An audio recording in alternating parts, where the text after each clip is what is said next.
मौनी अमावस्या जैसी कोई भी दुर्घटना ना हो, इससे बचा जा सके, इसके लिए प्रशासन ने वीवीआईपी पास रद्द करके एक बड़ा निर्णय भी ले लिया है। किसी भी बड़े व्यक्ति के लिए वही नियम लागू होगा जो एक आम श्रद्धालु पर होगा।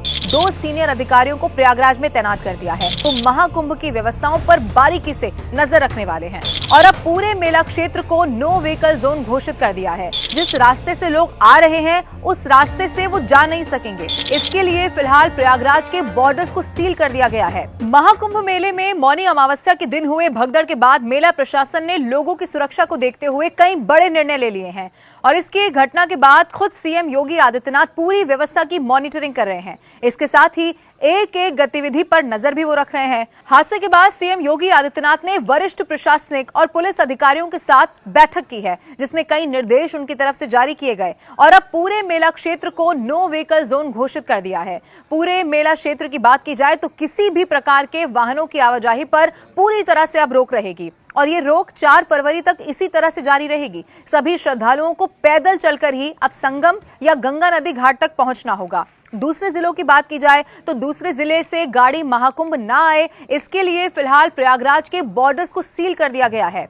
प्रयागराज की ओर जाने वाली सभी सड़कों पर लगभग 100 किलोमीटर पहले से ही बैरियर लगा दिए गए हैं। अब आपको बताएं, लखनऊ प्रयागराज नेशनल हाईवे समेत कई प्रमुख रास्ते ऐसे हैं जिनके सीमावर्ती जिलों में ही पूरी तरह से बंद कर दिया गया है और इसके साथ ही पुलिस के जवान भी वहां तैनात हो चुके हैं। हालांकि बाइक, एम्बुलेंस, नगर निगम और फायर ब्रिगेड की जो गाड़ियां हैं वो चलती रहेंगी।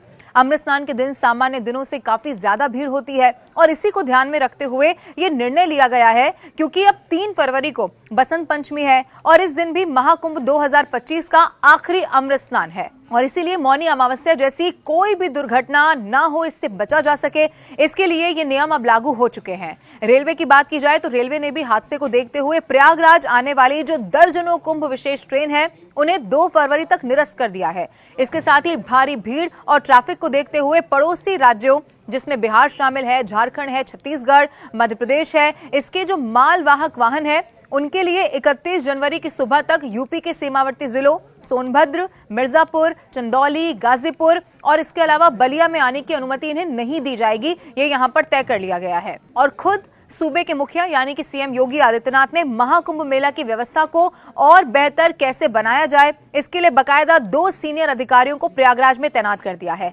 2019 के कुंभ मेला के दौरान मंडलायुक्त रहे आशीष गोयल और एडीए के वीसी रहे भानु गोस्वामी को शहर में पोस्टिंग उनकी कर दी गई है और इसके अलावा विशेष सचिव स्तर के 5 अन्य अधिकारियों को भी प्रयागराज में भेजा जा रहा है और ये जो सभी हैं वो महाकुंभ की व्यवस्थाओं पर बारीकी से नजर रखने वाले हैं।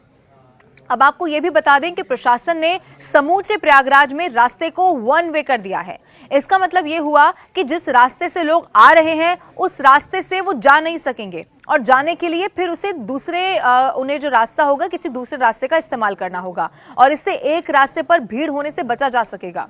इसके अलावा अभी तक सिर्फ संगम के आसपास ड्रोन कैमरे से निगरानी की जा रही थी, लेकिन अब पूरे मेला क्षेत्र में ड्रोन से निगरानी की बात यहां पर जो कही गई है, इसके साथ ही जो अधिकारी हैं वो हेलीकॉप्टर से भी महाकुंभ क्षेत्र का जायजा लेने लग गए हैं। उनकी तस्वीरें भी सामने आ गई हैं। इसके अलावा जो लाउड स्पीकर हैं उनसे भी लगातार जरूरी निर्देश दिए जा रहे हैं ताकि किसी भी जगह अफरा तफरी का माहौल ना बन सके। क्राउड मैनेजमेंट को लेकर प्रशासन चौकस है। ज्यादा भीड़ जुटने पर सरकार अपनी तरफ से व्यवस्था करके बसों और ट्रेनों के माध्यम से लोगों को उनके घर तक भेजेगी और इसके लिए कई स्पेशल ट्रेनों की भी बाकायदा व्यवस्था जो है वो कर दी गई है। इसके अलावा प्रशासन ने वीवीआईपी पास रद्द करके एक बड़ा निर्णय भी ले लिया है। अभी तक की बात की जाए तो व्हीकल और वीवीआईपी पास के जरिए लोग अपने वाहन शहर के अंदर तक लेकर चले जा रहे थे, जिससे आम श्रद्धालुओं को दिक्कतों का सामना करना पड़ता था।